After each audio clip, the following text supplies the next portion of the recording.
صقيع في ذمار والأرصاد يحذر. أهلا وسهلا بكم مشاهدي قناة الفلكي اليمني. وسجلت محافظة ذمار الأولى في أدنى درجات الحرارة مسجلة بدرجة مئوية 1، يليها عمران 2، ثم صنعاء 2.4، ثم السدة 4.2، وإب 7.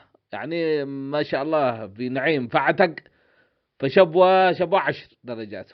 وتوقع مركز الأرصاد اليوم الأحد استمرار أجواء شديدة البرودة على المحافظات البيضاء، ذمار، صنعاء، عمران، صعدة، غرب الجوف، ومارب.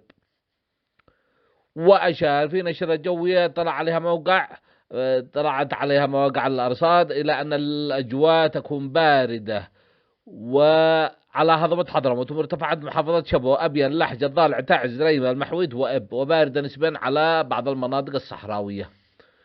وهذا أهم الأشياء. والصقيع طبعا هو المفروض أنه بدأ من يوم الأربعاء الماضي 21 ديسمبر هو موعد الوقوف، ولكن هذه المرة أتى الوقوف مبكرا جدا بأكثر من 5 أيام. والوقوف معناه أن الشمس تكون لها أبعد منطقة من الأرض. وليلة 21 ديسمبر تكون أطول ليلة بزيادة ساعة كاملة فقط، وبعدها تعود من جديد.